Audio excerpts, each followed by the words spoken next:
দেশের বাইরে সেটেল। দেশের বাইরে সেটেল। আর ডালিম সাহেবের ভাই বোন যা আছে এটি গুলশানে থাকে। আচ্ছা, গুলশান দিয়ে থাকে। ডালিম সাহেবের আব্বু আমার বাড়ি ছিল। আপনি কিছু বলবেন?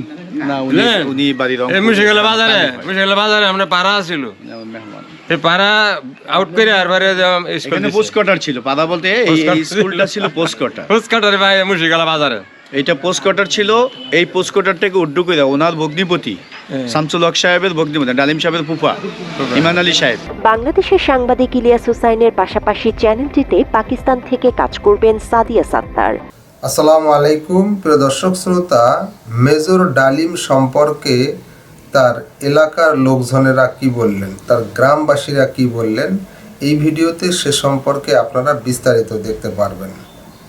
মেজর ডালিম এই 50 বছর পর প্রকাশ্যে এসে যেভাবে ইতিহাসকে তিনি ব্যাখ্যা করলেন, বই পুস্তকে যা পড়েছে তা মিথ্যা অধিকাংশই প্রমাণিত হয়েছে। অনেকে মনে করেন মেজর ডালিম যা বলেছে সব কি সত্য বলেছে, তিনি তো মিথ্যাও বলতে পারেন। চলুন তার এলাকাবাসী বা গ্রামবাসী মেজর ডালিম সম্পর্কে কি বলেন শুনে আসি। পড়াশোনা কি একসাথে করছেন? না, আমরা এক ছোট বেলাতে একখানে আছিলাম, মনে হচ্ছে আইসে বেড়ে যাইছে আর কি, বাড়ি এলো মালিবাগ। আচ্ছা, বেড়াতে আসছেন নিশ্চয়। হ্যাঁ, ওখান থেকে আইয়া এখানে খবর কেমন ছিল? অনেক ভালো ছিল। আমরা এখানে করছিলাম সম্পূর্ণ ওর মতো মানুষ হইতে পারে না। কথা এখন দেয় না, বৃত্তির কথা কয় না। মানে মেজর ডালিম সম্পর্কে আপনাদের একটু মতামতটা দেন যে আসলে উনি কেমন মানুষ ছিল বা মানে বলতো আমরা ছোট বেলায় এত বড় ছিল, আমরা এত বড় ছিলাম বুঝি আর কি। খেলাধুলা করছে, এখন খেলাধুলা করছেন তার সাথে? হ্যাঁ, এখন আমরা একটু আমার তো বড় আর কি, আমার তো সিনিয়র। আপনাদের তো বয়স একটু সে বড়, আমার তো একটু বয়স বড়। এমনি তো ক্যামেরা আমরা দেখলাম যে উনি আপনার মনে করেন না, উনি আরো সুন্দর ছিল, সামলাই আছে, আমি চিনতে পারি না। জি নিয়ে সিরুমে থাকেন। আচ্ছা, প্রথম সাইডে দেখেন কি সুন্দর, প্রথম সাইডে দেখলে দেখেন। পড়াশোনা কি একসাথে করছেন? না, আমরা এক ছোট বেলাতে একখানে আছিলাম, মনে হচ্ছে আইসে বেড়ে যাইছে আর কি, বাড়ি এলো মালিবাগ। আচ্ছা, বেড়াতে আসছেন নিশ্চয়ই। হ্যাঁ, ওখান থেকে আইয়া এখানে খবর কেমন ছিল? ভালো ছিল। আমরা এখানে করছিলাম সম্পূর্ণ ওর মতো মানুষ হইতে পারে না। কথা এখন দেয় না, বৃত্তির কথা কয় না। জিজ্ঞাসা করেন, একটু বলেন, আপনারা তো একসাথে বড় হয়েছেন, মনে কথাটা আমরা অরিজিনাল পাবো।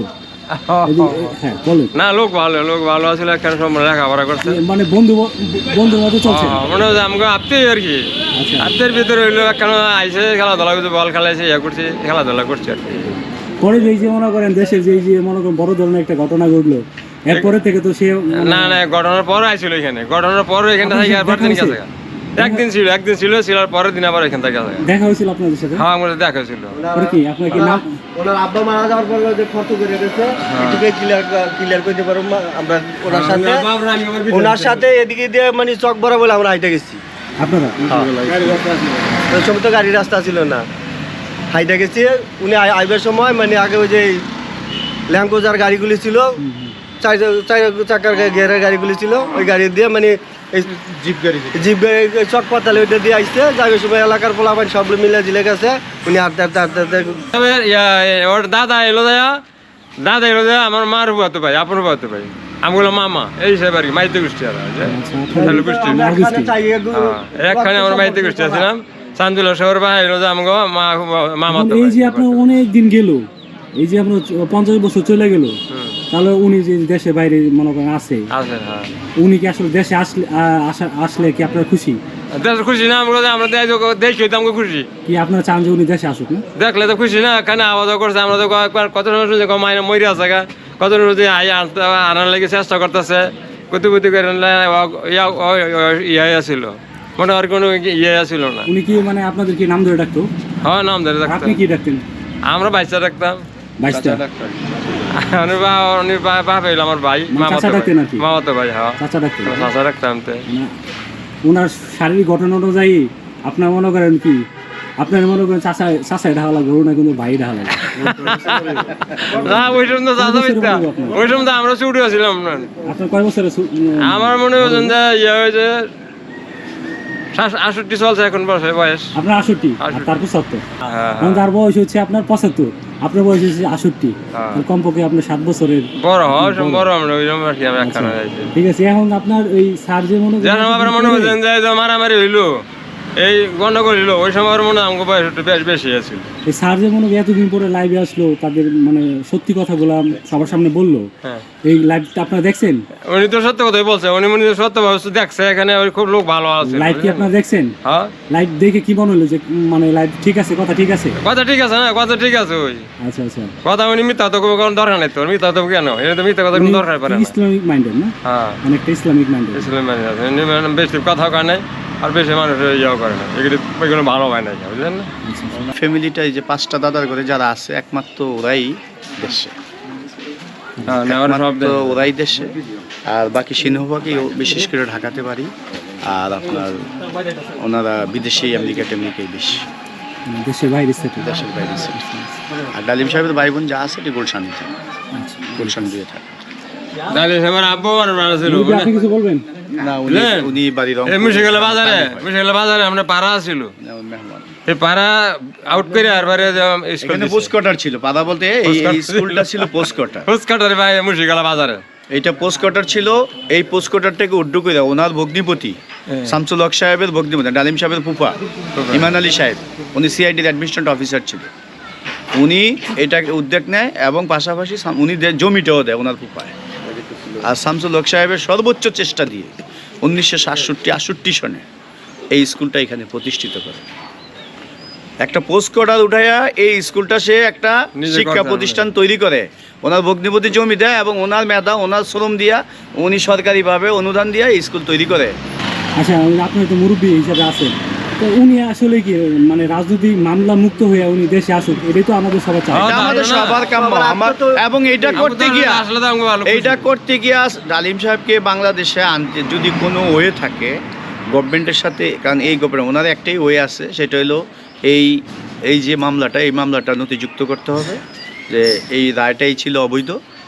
যদি গভর্নমেন্টের মানে এটা তো আর আমার কথা না, এটা কোর্টের মাধ্যমে আইনগতভাবে এই রায়টাকে যদি অবৈধ করা হয় তাহলে উনি মুক্তি পাবে। আর আরেকটা মুক্তি হইব, যেটা হলো প্রেসিডেন্টের কাছে ওনার দরখাস্ত করতে, আপিল করতে হবে। প্রেসিডেন্টের কাছে আপিল করলে প্রেসিডেন্ট ওনাকে মাফ করে দিতে পারে সাধারণত, যেটা হলো আইন। এখন সর্বোচ্চ আদালত শেষ হয়েছে তো, তাই এই জন্য উনি ওই গভর্নমেন্টের আমলে যে এই প্রেসিডেন্ট হোক বা এর মধ্যে আইন হোক, যেটাই হোক, আল্লাহর তরফ থেকে আমরা আত্মীয় স্বজন যারা আছি, আমরা কোনো ওয়ে পাইলে ওনাকে মুক্ত করে এই দেশে বীরের বেশে ফিরে আনার জন্য আমাদের সর্বোচ্চ চেষ্টা অব্যাহত থাকবে।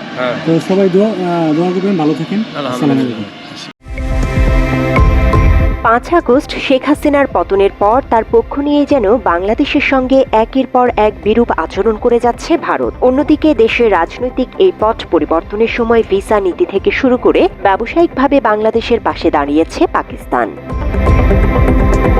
এবার বাংলাদেশ ও পাকিস্তানের মধ্যে ঐতিহাসিক সম্পর্ক এবং সাংস্কৃতিক সংযোগ বাড়াতে নতুন উদ্যোগ নিয়েছে দেশটির এক ঝাঁক সংবাদকর্মী। দুই দেশের বাণিজ্য, ভ্রমণ, খাদ্য কিংবা দৈনন্দিন জীবনের যে কোনো বিষয় নিয়ে আলোচনা করতে যাত্রা শুরু করেছে একটি ইউটিউব চ্যানেল। পাক বাংলা কানেক্ট নামের ওই চ্যানেলে বাংলাদেশের পক্ষে কাজ করবেন জনপ্রিয় সাংবাদিক ইলিয়াস হোসাইন। পাক বাংলা কানেক্ট ইউটিউব চ্যানেলটি মূলত পাকিস্তান এবং বাংলাদেশের মধ্যে প্রাণবন্ত সম্পর্ককে আরও এগিয়ে নেয়ার লক্ষ্যে কাজ করবে।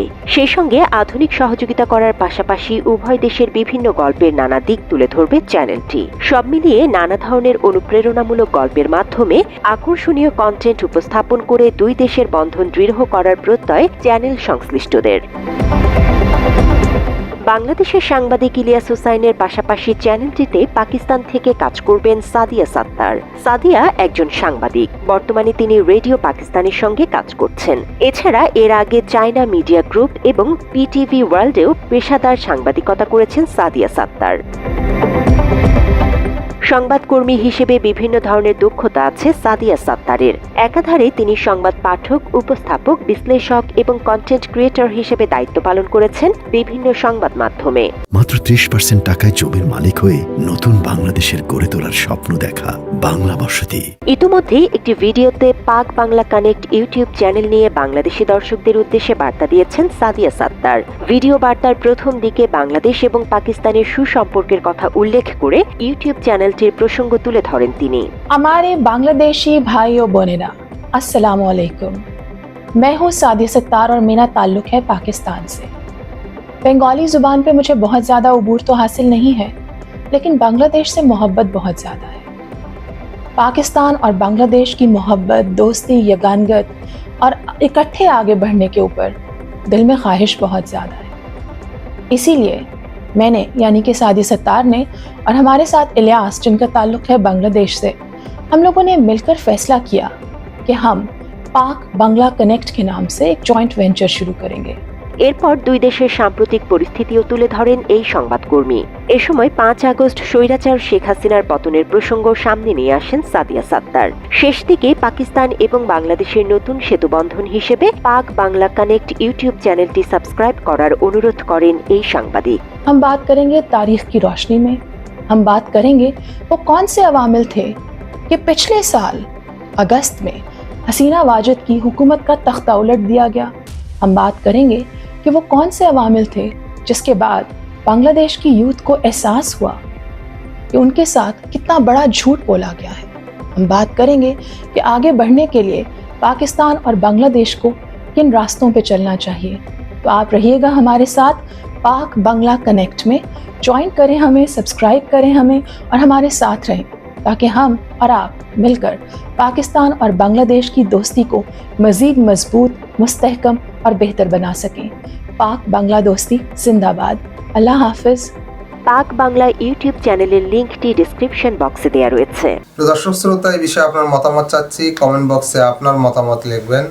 মেজর ডালিম সম্পর্কে অবশ্যই আপনার মতামত কমেন্ট বক্সে অবশ্যই আশা করতেছি। আজকে এই পর্যন্তই। আল্লাহ।